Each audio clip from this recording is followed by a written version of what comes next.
আমাৰ এই প্ৰেস বাৰ্তাত আমাৰ লগত যোগদান দিয়াৰ কাৰণে মোৰ লগত আছে আমাৰ ইউপিপিএল দলৰ যুৱ শাখাৰ মাননীয় সভাপতি তথা বিটিআৰৰ ইএম ডক্টৰ নীলুৎ স্বৰ্গিয়াৰী ডাঙৰীয়া, আমাৰে মিডিয়া সেক্ৰেটাৰি শান্তিগিৰি নাৰ্জাৰী আৰু আমাৰে দলৰ নেতা জনক উজিৰ ডাঙৰীয়া মোৰ লগত উপস্থিত আছে। আজি আমি এই প্ৰেছ বাৰ্তাখন পাতিছোঁ, আমি নথৈ আনন্দিত, আমি উৎফুল্লিত হৈছোঁ। মানে এনেকুৱা এটা ডাঙৰ এটা সাকসেস আজি আমাৰ বিটিআৰ চৰকাৰ, ইউপিপিএল, বিজেপি আৰু জিএছপি চৰকাৰে এচিভ কৰিব পাৰিছে। এইটো হ'ল আমাৰ বিটিআৰ অঞ্চলৰ যি 4টা জিলা আছে, ইয়াত 4টা জিলাই বহুত ভাল মানে মেট্ৰিক ৰিজাল্ট পাৰফৰ্মেঞ্চ দিছে। এইটো HSLC পৰীক্ষাৰ আজিৰ যি ৰিজাল্ট ওলাইছে, ইয়াতে বহুত ধুনীয়া, ক'ব গ'লে ইয়াতকৈ মানে ভাল হ'বই নোৱাৰে। আমাৰ যোনটো 5% ৰেংকিঙত আমাৰ বিটিআৰ অঞ্চলৰ চিৰাং ডিষ্ট্ৰিক্ট আজিলৈকে লাষ্ট ৰেংকিঙত আছিলে, কিন্তু আজি এটা ৰিভলিউশ্যন হৈছে, ডাঙৰ এটা মানে পৰিৱৰ্তন হৈছে। এইটো হ'ল লাষ্ট ৰেংকিঙৰ পৰা ফাৰ্ষ্ট ৰেংকিঙত আহিছে চিৰাং জিলা।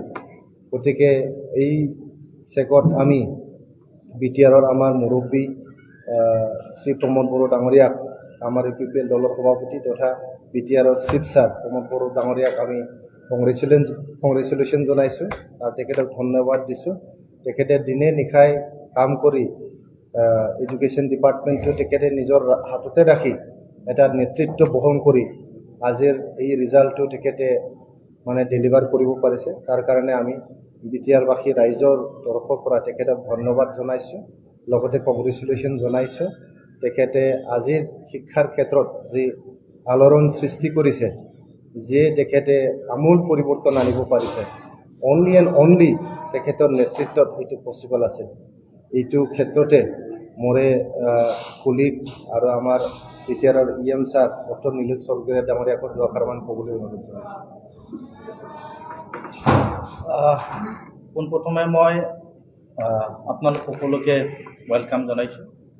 আৰু মই পোনপ্ৰথমে যিসকল ষ্টুডেণ্টে টপ 10ত বা টপ 1ৰ পৰা টপ 10লৈকে ৰেংকিং পাবলৈ সক্ষম হৈছে, তেখেতসকলক মই কংগ্ৰেচুলেশ্যন জনাইছোঁ। তেখেতসকলক ভৱিষ্যত উজ্জ্বল হওক। আৰু আজি আমি ইউপিপিএল দলৰ তৰফৰ পৰা বিটিআৰ অঞ্চলত যি সাফল্য এটা অৰ্জন কৰিবলৈ সক্ষম হৈছে, তেখেতসকলকো মই ধন্যবাদ জ্ঞাপন কৰিছোঁ, কংগ্ৰেচুলেশ্যন জ্ঞাপন কৰিছোঁ। আৰু আজি আমাৰ বিটিআৰ অঞ্চলত বাক্সা আৰু চিৰাং ভাল এটা পাৰফৰ্মেঞ্চ কৰিব পাৰিছে। আমাৰ কোকৰাঝাৰ আৰু ওদালগুৰি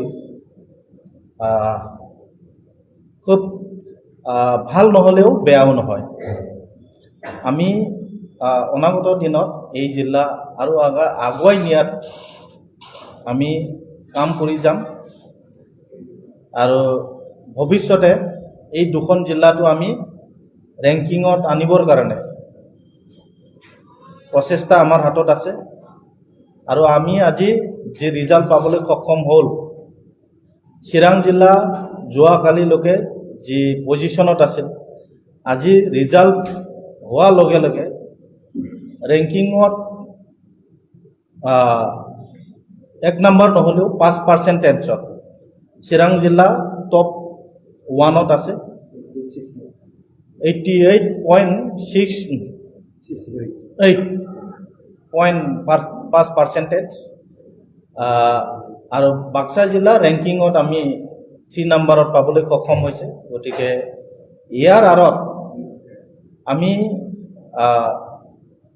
ধন্যবাদ জ্ঞাপন কৰিব লাগিব আৰু কংগ্ৰেচুলেশ্যন দিব লাগিব যে সন্মানীয় বিটিআৰৰ চিফ প্ৰমোদ বড়ো ডাঙৰীয়াৰ নেতৃত্বত যোৱা যিবোৰ দিন, সেইবোৰ দিনত তেখেতৰ যি দিনে ৰাতিয়েই যি প্ৰচেষ্টা, এডুকেশ্যন ডিপাৰ্টমেণ্ট আৰু শিক্ষাটো লৈ যি এটা পৰিৱেশ বিটিআৰ অঞ্চলত কৰিবলৈ সক্ষম হৈছে, আৰু তেখেতৰ নেতৃত্বত যি বিটিআৰ অঞ্চলত মানৱ সম্পদ গঢ়াৰ যি এটা প্ৰচেষ্টা,